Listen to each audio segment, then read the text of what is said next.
Hey, for stopping my parents' house sale after they tried to give my sister everything?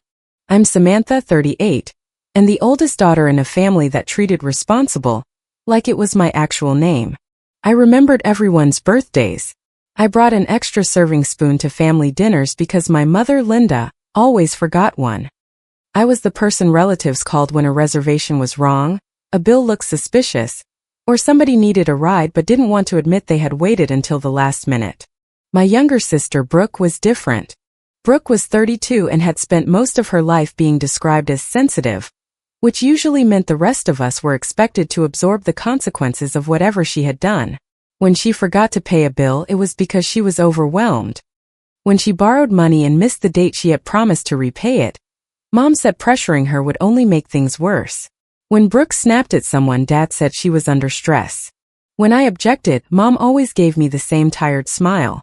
"You're stronger than she is," she would say. "Don't make this harder." For years I heard that as praise. Eventually I understood it was an invoice. My father, Robert, was 67 and had built his entire personality around appearing reasonable, while other people did unreasonable things around him. He rarely raised his voice. He rarely made the first accusation. He would sit at the end of the table, rub his thumb over the edge of his coffee mug and say things like, "Let's not turn this into a fight." Then he would quietly support whatever Mom wanted. The irony was that Dad was also the person who taught me to keep paperwork. When I was a teenager, I watched him argue with a repair shop over a charge. He pulled a folded receipt from his wallet and tapped it with one finger. "Paper saves arguments," he told me. I remembered that. Years later, the paper he told me to keep became the reason he couldn't lie his way out of what they did. The house had been in our family for decades. It was where Brooke and I grew up, where Thanksgiving always ran late, and where Mom still kept a cabinet full of mismatched plastic containers with no lids. My parents talked about that house like it was proof that they had done everything right. The truth was less flattering. About 9 years ago, I got a call from Mom on a Tuesday night. Her voice had that careful softness she used when she wanted a big favor. "Can you come over?" she asked. "Your father and I need to talk to you." When I arrived, there were unopened envelopes spread across the kitchen table. Dad had made coffee but hadn't poured any. Mom kept smoothing the same crease in a property tax notice. They were behind on taxes. The roof had started leaking over the back bedroom. There were other debts they hadn't told either of us about, and a mortgage-related payment had come due at the worst possible time. "How bad is it?" I asked. Dad stared at the envelopes. "We just need breathing room." That wasn't an answer, so I asked again. Mom finally gave me the number. It was not a small favor. It was more money than I had ever given anyone. Enough that handing it over would change my own plans for years. They needed an immediate payment toward the overdue taxes, money for the roof, and funds to resolve part of the mortgage problem before it became something worse. Mom reached across the table and touched my wrist. "This is how families protect each other." I asked whether Brooke knew. Dad shook his head quickly. "Your sister has enough going on. We don't want her to feel responsible." Of course they didn't. I went home without agreeing. I spent 2 days reviewing my savings, calculating what I could contribute without putting myself in danger, and deciding what I would require in return. When I came back, I carried a draft agreement. Mom looked offended before she had even read it. "You really need paperwork with your own parents?" "I need clarity with this much money." Dad took the pages and read them twice. The agreement was simple. My contribution was not a gift. It would either be repaid according to the terms we listed or treated as an equity interest, to be settled when the house was sold. I had no desire to own part of my parents' home in any emotional sense. I didn't want to choose paint colors or tell them what repairs to make. I wanted written proof that I wasn't simply emptying my savings into a hole, while everyone pretended it was an ordinary daughterly duty. My Uncle David was there for part of that discussion. He understood contracts better than most of the family, and he read the wording at the kitchen counter while Dad stood beside him. "This is reasonable," David said. "They are not calling it a gift because it isn't one." Mom didn't like that sentence, but she needed the money more than she disliked the truth. We signed the agreement in front of a notary. A few days later, I made the first transfer. I kept the confirmation. The memo line read house taxes. Then came a check for the roof repair. I kept a copy. Then another payment connected to the mortgage issue. I kept that statement too. Mom even emailed me after the largest transfer. "Thank you for making this investment in the family house," she wrote. "We will account for every dollar when we eventually sell." I printed that email. I put it in a shoebox with old birthday cards, bank confirmations, and receipts. It wasn't a dramatic legal archive. It was a dented box on a closet shelf with a faded card Brooke had given me years earlier tucked against one side. For the first few years, my parents acknowledged what I had done. Dad would say, "We couldn't have stabilized things without Samantha." Mom would squeeze my hand and tell relatives I had saved the house. Then the language started changing. What had been an investment became help. Then help became what families do. Eventually, Mom began telling stories about how she and Dad had struggled through those years on their own. If I corrected a detail, she looked wounded. "Do we have to turn every memory into an accounting exercise?" At one dinner, Dad said, "Let's not make everything a transaction." I looked at him and said, "It became a transaction when you asked me to wire money." He frowned like I had broken a social rule. Brooke, meanwhile, continued to need things. She needed help replacing a car after ignoring a warning light for months. She needed part of a security deposit after changing apartments. She needed money for a course she never finished. She borrowed from me twice and repaid less than half. The second time I asked about the remaining balance, Mom called me. "She is embarrassed," she said. "She owes me money. You know she will pay when she can." That is what she said 8 months ago.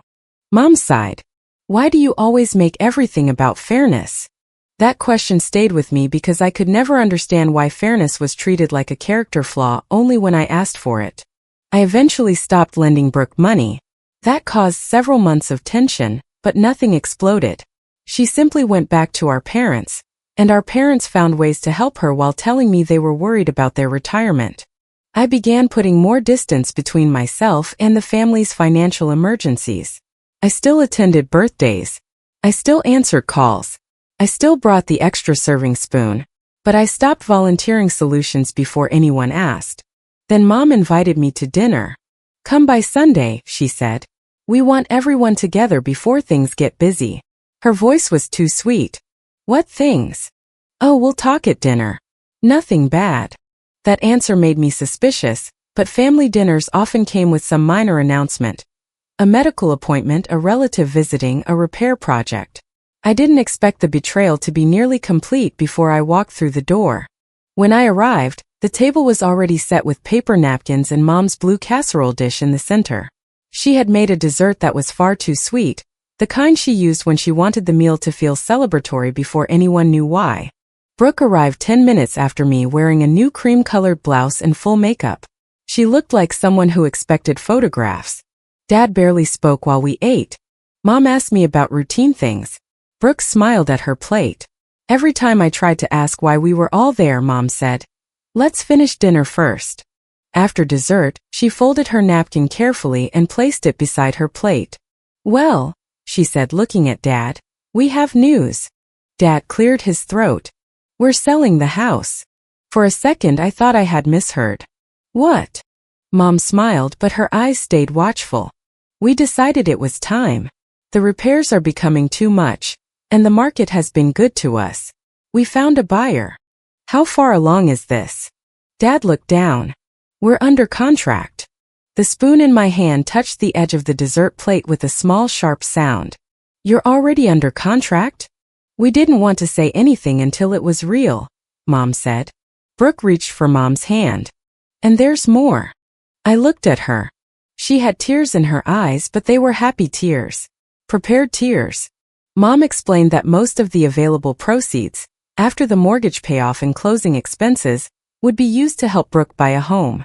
Brooke had found a place.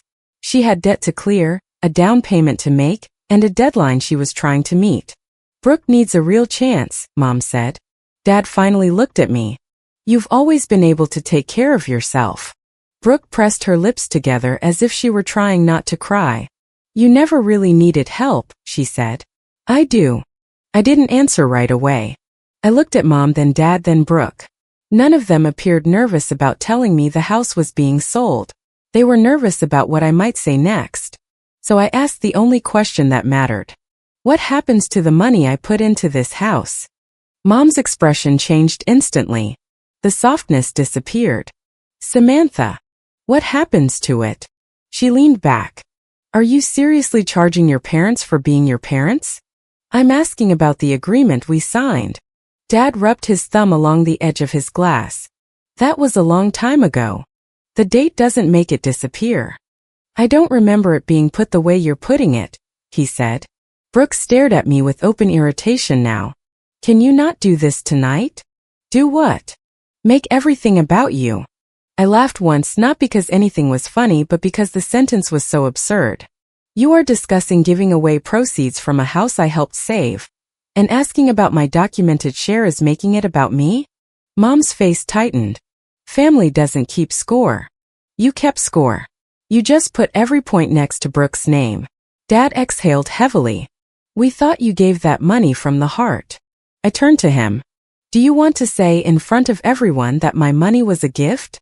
The room went still. Mom looked at Dad. Dad looked at his water glass. Brooke looked angry, not confused. That was the moment I understood this was not a misunderstanding. They had discussed my contribution. They had planned what to say. They were not trying to remember an old agreement. They were testing whether I would let them erase it. Brooke crossed her arms. If you ruin this for me, everyone will know who you really are. And who is that? Jealous. Cold. Obsessed with money. Mom reached for my hand, but I moved it away. Your sister needs stability, she said. You already have yours. That doesn't make my money hers. We are talking about a home, Mom snapped. So am I. Dad pushed his chair back slightly. Let's not make the sale harder than it has to be. The wording caught my attention. Not let's talk about what we owe you. Not we forgot. Not even we disagree. Do not make the sale harder. I stood, picked up my purse, and pushed my chair in. Mom's eyes widened. You're leaving? Yes. Samantha, sit down. No. Brooke gave a bitter laugh. Of course. Walk out and punish everyone. I looked at all three of them. Okay, I said. I needed to know whether this was confusion or a choice. Then I left. I didn't yell in the driveway. I didn't post anything online. I didn't call relatives. I drove home, put my keys on the counter, and sat in the dark for almost 20 minutes. I was angry, but underneath the anger was something colder. They had not simply chosen Brooke over me. They had used my own reputation against me. I was the responsible daughter. The calm daughter. The one who cared about appearances and didn't want public conflict. They assumed I would absorb the loss rather than risk being called greedy. At 9:14 that night, Mom left me a voicemail. Please don't turn this into paperwork, she said. This is a family matter. Call me when you've calmed down. I listened to it twice. Then I went to the closet and pulled down the shoebox. Dust had gathered along the lid. Inside were old birthday cards, printed emails, canceled checks, bank confirmations, and the notarized agreement. I spread everything across my dining table. The agreement had all three signatures, mine, Mom's, and Dad's. The notary stamp was clear. The terms were not vague. My funds were not a gift. My contribution would be repaid or accounted for from the property's value upon sale. I found Mom's email calling the money an investment in the family house. It had the date, time, and the entire email chain beneath it. I found transfer confirmations with memo lines reading, house taxes, roof repair, and family house agreement. I found the check image for the emergency repair. I found a message from Dad asking me not to mention the financial crisis to Brooke because your sister will feel embarrassed that you had to step in. Every document made my chest hurt in a different way. The evidence proved I had not imagined the agreement. It also proved they remembered exactly what the money was when they needed it. I searched my old emails for the address of the realtor listed on the sale announcement Mom had briefly mentioned at dinner. That led me to a forwarded chain I had received weeks earlier from a relative who had accidentally included me in a conversation about downsizing. Buried near the bottom was a message from Dad. No need to bring Samantha into this, he had written. It will complicate closing. I stared at that sentence for a long time. My father had spent years playing the quiet man trapped between difficult women. But he wasn't trapped. He had actively helped hide my interests from the sale process. I kept searching. Around midnight, I found a screenshot from a cousin who had sent me a strange message 2 weeks earlier. "Is everything okay with Brooke in the house?" she had asked. At the time, I thought she meant the place Brooke was renting. The screenshot attached to the message showed part of a conversation between Brooke and Mom. Mom had written, "Samantha won't make a scene. She cares too much about being the good daughter." Brooke replied she won't sue. She's too afraid to look selfish. That hurt more than anything said at dinner. Brooke knew. She knew there was something to challenge. She knew they were counting on my silence. Her tears at the table had not been confusion or gratitude. They were part of a performance designed to make my objection look like an attack on her future. I stopped searching at 1 in the morning. I scanned every document. I saved copies in 2 places. I wrote a clean timeline with dates, amounts, and references to the relevant emails and messages. The next morning, I contacted the title and escrow company handling the transaction. I didn't demand that they give me money. I didn't accuse anyone of crimes. I submitted a written notice that there was a documented financial claim connected to the property, and that the sellers had not disclosed it to me despite the signed agreement. I attached the notarized agreement, transfer confirmations, Mom's email, and the records showing the purpose of the payments. The escrow representative replied that afternoon. Because documentation has been submitted supporting a potential competing claim, the relevant proceeds will remain held pending resolution of the dispute. The language was dry and formal. It was also the first time anyone outside the family had treated my contribution as real without asking me to prove that my feelings were pure. I sent the same packet by certified mail and kept the receipt. Then I waited. The first call came from Mom. I let it ring. The second came from Dad. Then Brooke. By the time I answered, all 3 of them were apparently in the same room. Mom spoke first. "What did you do?" "I submitted the agreement." "You froze our money." "No. The title company held disputed proceeds after reviewing signed documents." Brooke's voice cut through the speaker. "You destroyed my future." "No," I said. "I interrupted a transfer you had no right to expect. You knew I had a deadline. I didn't know the house was under contract until Sunday." Mom started crying. "We are your parents. That was also true when you signed the agreement." Dad spoke from farther away. "This could delay everything. That is what happens when you hide a claim from closing." "It was never meant to be hostile," he said. "You told the realtor not to mention me." Silence. Mom recovered first. "How did you see that?" The question answered more than a denial would have. Brooke shouted, "You went digging through private messages?" "I went through records sent to me and records involving my money." "This is sick." "No. Expecting me to forget a signed agreement because you want a house is sick." Mom's crying stopped. Her voice turned hard. "I don't understand when you became so cold. I became careful when all 3 of you decided my trust was easier to take than my consent." She hung up. By that evening, relatives started contacting me. Aunt Caroline sent a long message saying Mom was devastated and couldn't understand why I was trying to take Brooke's home away from her. A cousin wrote that she hoped I would choose family over money. An older family friend said my parents had sacrificed plenty for me when I was young. The story had spread quickly. According to Mom's version, I had barely helped with a few repairs years ago, and was now demanding a large share of my parents' home because I was jealous of Brooke. I didn't call everyone individually. I sent one email. I'm not asking anyone to pick a side. I'm asking everyone to stop repeating a story that leaves out the signed agreement. My parents acknowledged in writing that my contribution was not a gift, and would be repaid or accounted for when the house was sold. I have submitted that agreement and the related bank records to the title company. I will not discuss rumors, but I will correct false statements about my role. I attached the first page of the agreement, with financial details redacted, and Mom's email describing the contribution as an investment. Responses came in slowly. Some people said nothing. One cousin replied only, "I didn't know there was paperwork." Caroline called me the next day. "Is all of this real?" she asked. "Yes. Your mother said you paid for one repair." I paid the taxes, part of the mortgage-related amount and emergency repairs. The records are complete. She was quiet. Why didn't you tell us before? Because I didn't think I needed to campaign for credit from my own family. Caroline sighed. She wants everyone to meet. Of course she does. She says it needs to be resolved privately. It stopped being private when she called relatives before she called me. Still, I agreed to attend. Not because I expected a healthy conversation. I agreed because I wanted them to lie one more time in front of witnesses before I put the evidence down. The meeting was held in my parents' living room 3 nights later. Mom had arranged the chairs in a rough circle like a support group. Caroline was there along with David, 2 cousins, and an older family friend. Dad sat in his usual chair with his hands clasped.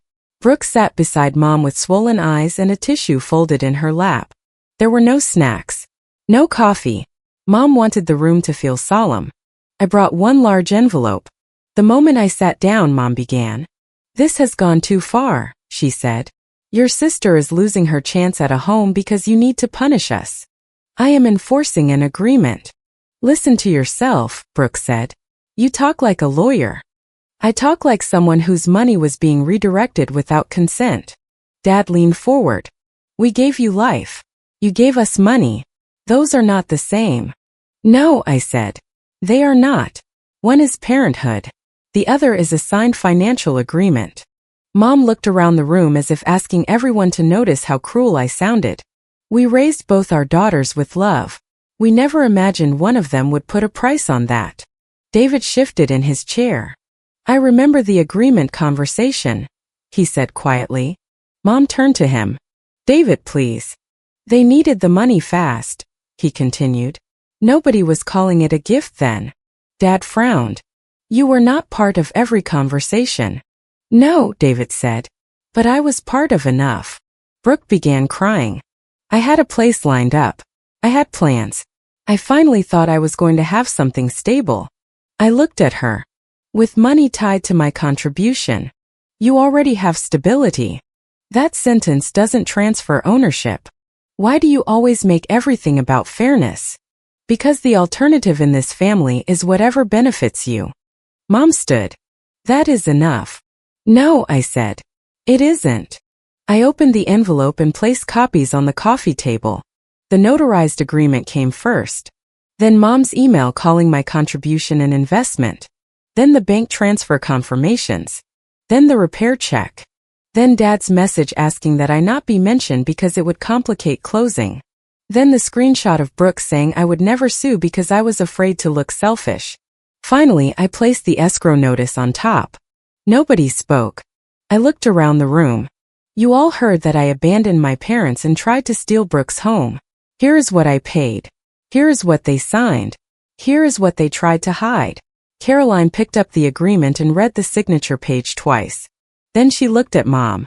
"Linda, is this fake?" Mom's mouth opened, but no answer came out. Caroline held up the email. "Is this fake?" "It's being taken out of context," Mom said. "What context makes investment mean gift?" Mom looked at Dad. He stared at the floor. Caroline turned to him. "Robert." Dad rubbed both hands over his face. It was never supposed to go this far. The room changed. Until then, there was still room for someone to believe my parents had forgotten, misunderstood, or handled the sale carelessly. That sentence removed the last excuse. They had known there was a line. They had simply expected me not to cross it. Brooke snatched up the screenshot of her message. "You kept this just to trap us." "No," I said. "I kept the paper because even back then, some part of me knew love wasn't enough protection. You were waiting for this. I was hoping I would never need it." Mom's face crumpled. "We were trying to help your sister. With my money. It would still have stayed in the family. That is not your decision to make." Dad finally looked at me. "What do you want?" It was the first useful question he had asked. "I want the agreement honored. I want the false story corrected. And I want all future financial discussions with me to happen in writing." Brooke gave a sharp, disbelieving laugh. "You're treating us like strangers." "Strangers would not have known exactly which guilt to use." The meeting ended without hugs or reconciliation. Caroline left with a copy of the agreement. David remained for a few minutes and told Dad in a low voice, "A signature is hard to explain away." Several relatives avoided my eyes as they left. Two still told me I was being too cold. I accepted that. People who had not lost the money were free to prefer a softer response. The title company kept the relevant proceeds on hold. Brooke missed the deadline on the place she wanted to buy. She sent me 3 messages about it, each more dramatic than the last. "The seller won't wait. You did this on purpose. I hope the money keeps you warm." I did not respond. My parents hired an attorney. I did the same. The dispute didn't become a spectacular courtroom battle. Real consequences are usually less theatrical. There were letters, document requests, calls, and a great deal of money spent on professionals who repeated what the signed agreement already said. My parents' attorney could argue about how the amount should be calculated. He could question whether every repair payment fit the same category. He could negotiate interest and offsets. What he couldn't do was make the agreement vanish. The house sale could not close cleanly with the claim unresolved, and my parents could not access the disputed portion of the proceeds while continuing to deny that I had any interest at all. A few weeks into the process, Caroline called me privately. "I owe you an apology," she said. "I repeated what your mother told me." "Thank you." "She said you had never helped them." "I know." I asked her why she said that when she had signed the agreement. "What did she say?" "That she was trying to protect Brooke." I looked at the stack of papers on my table. That answer protects Brooke from the truth. It doesn't protect anyone else. Caroline did not defend her. Other relatives sent quieter apologies. One cousin admitted she had called me greedy without knowing there was a notarized agreement. Another said she still thought family disputes should stay private, but acknowledged Mom had made the dispute public first. A few people never apologized. I stopped needing them to.